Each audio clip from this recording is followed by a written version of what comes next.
저로 인사합니다. 잘 오셨습니다. 반갑습니다. 고맙습니다.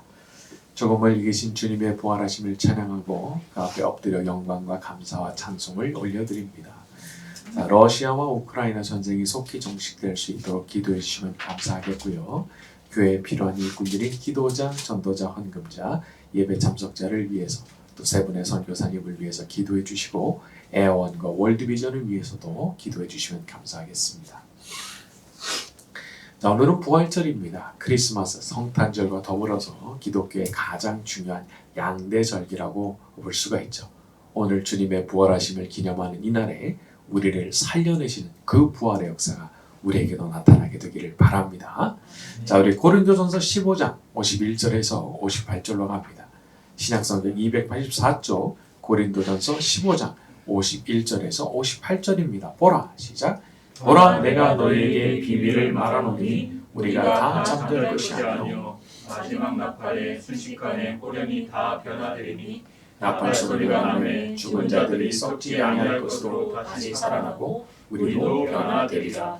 이 썩을 것이 반드시 썩지 아니할 것을 입겠고 이 죽을 것이 죽지 아니함을 입으리로다. 이 썩을 것이 썩지 아니함을 입고 이 죽을 것이 죽지 아니함을 입을 때에는 사망을 삼키고 이기리라고 기록된 말씀이 이루어지리라. 사망아, 너의 승리가 어디 있느냐? 사망아, 내가 쏘는 것이 어디 있느냐? 사망이 쏘는 것은 죄요, 죄의 권능은 율법이라. 우리 주 예수 그리스도로 말미암아 우리에게 승리를 주시는 하나님께 감사하노니 그러므로 내 사랑하는 형제들아, 견실하며 흔들리지 말고 항상 주의 일에 더욱 힘쓰는 자들이 되라. 이는 너희 수고가 주 안에서 헛되지 않은 줄 알미라. 자, 제가 오늘 첫 번째로 다루고 싶은 부분은 51절입니다. 51절에 보면 사도 바울이 말씀하길 내가 너희에게 비밀을 말한다 말씀했어요. 비밀을 말한다. 자, 그런데 여기서 비밀이라고 하는 것은 감추어졌던 것을 뜻하는 말이죠. 뭔가가 꼭꼭 숨겨져 있었는데 이제 그것을 봉인 해제하고 너에게 알려준다, 그런 뜻입니다. 자, 그러면 그 비밀의 내용이 뭐냐? 역시 51절에 우리가 다 잠잘 것이 아니요 마지막 나팔에 순식간에 호련히 다 변화되리니, 바로 이거죠. 자, 이것은 예수님께서 다시 오시는 그날에 일어날 변화에 대한 말씀입니다. 예수님께서 다시 오시는 그날 이제 큰 나팔 소리가 들려올 텐데 그때 그냥 모든 사람들이 순식간에, 믿는 모든 사람들이 순식간에 변화될 것을 말씀하는 것입니다. 자, 예수님의 부활이 이런 면에서 중요한 거죠. 그것이 가장 먼저 이루어진 그 육체를 예수님께서 소유하셨기 때문입니다. 그러니까 지금 약속하셨잖아요. 그런데 이것을 미리 제일 먼저 소유하셨던 분이 누구시냐? 우리 예수님이시라는 거죠. 예수님께서는 우리와 같은 인성을 입으신 분이시기 때문에 같은 인성으로 연결된 우리에게도 같은 변화가 일어나게 되는 겁니다. 그런 면에서 우리가 주님의 부활을 보면서 어떤 보증을 받게 되는 거예요. 같은 인성을 소유하셨기 때문에.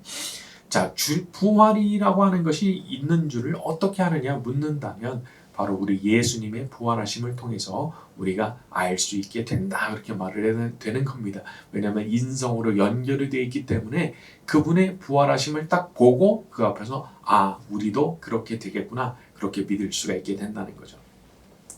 자, 그러나 단지 이것이 2000년 전에 일어난 사건이라고만 생각한다면 그렇게 힘이 없을 수도 있습니다.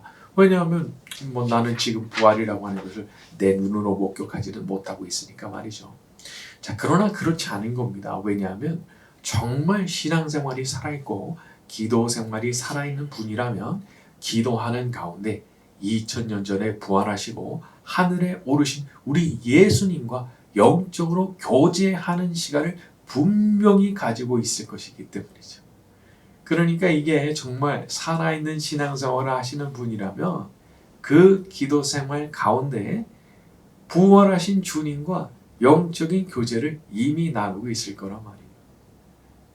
자, 기독교의 신앙은 죽은 신앙이 아니라 산 신앙입니다. 산 신앙. 지금도 그분과 영적으로 만날 수 있어서 우리가 그분의 부활하심에 대해 확신을 가지게 되고 우리도 그렇게 될 것을 믿는 거죠. 자, 과거의 사도 바울을 생각해 보세요.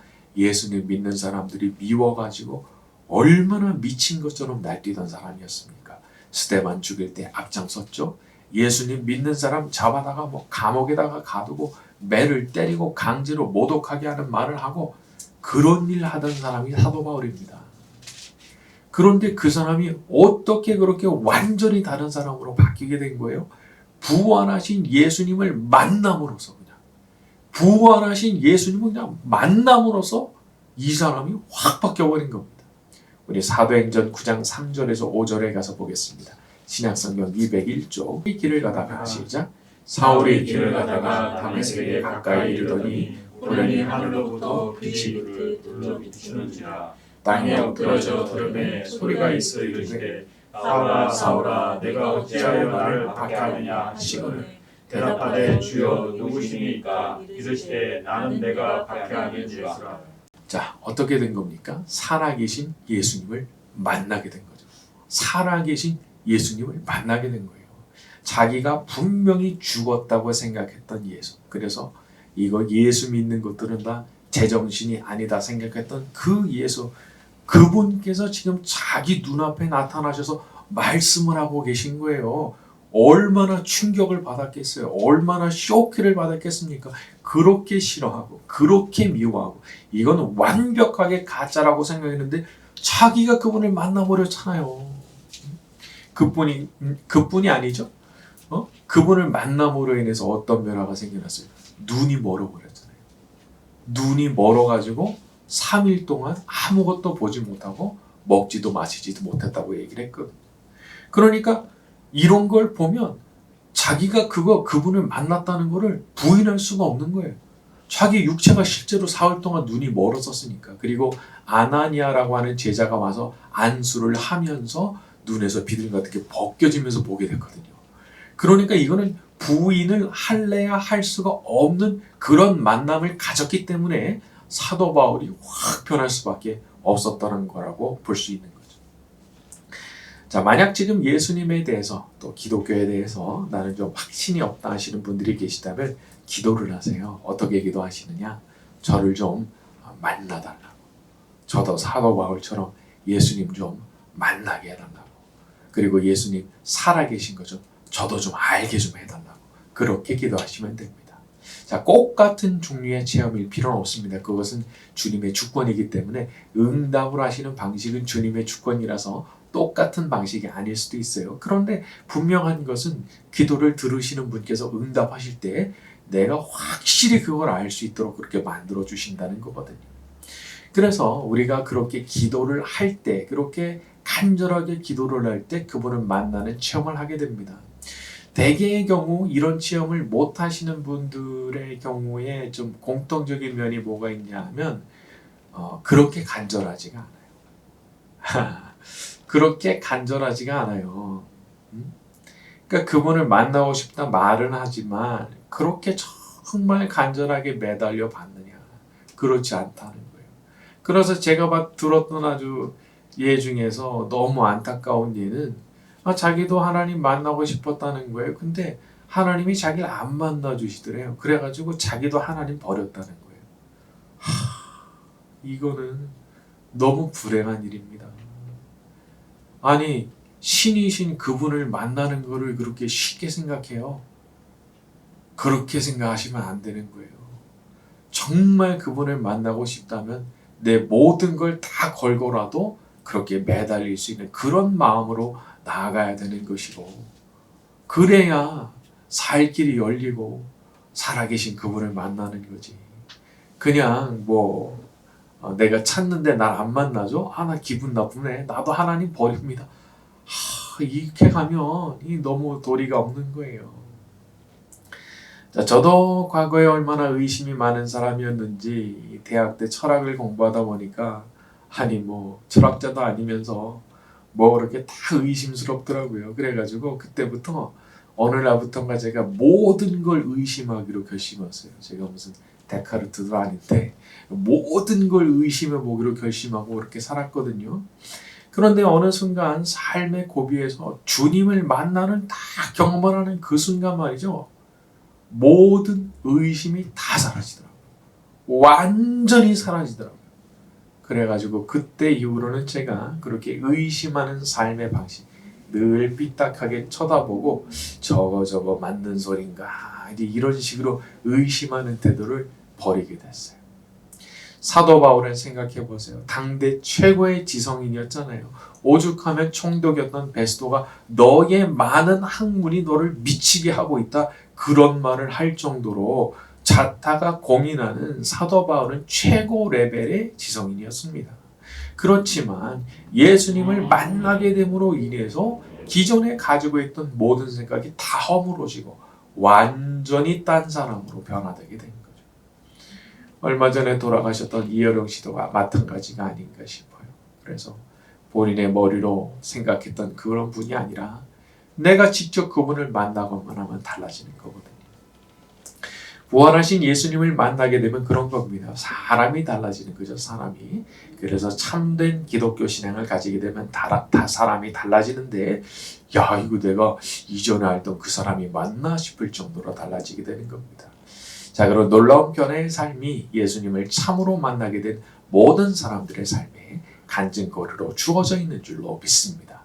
자, 그리고 사도 바울이 지금 고린도전서에서 말씀하고 있는 비밀이라 하는 것은 그 살아계신 예수님께서 이 땅에 다시 내려오시는 그날 일어나게 될 그 물리적인 변화, 마음의 변화뿐 아니라 물리적 변화가 어떤 식으로 일어날 것인지에 대한 그런 말씀인 것이고 그것을 가리켜서 이제 비밀이라 그렇게 말을 했던 거죠.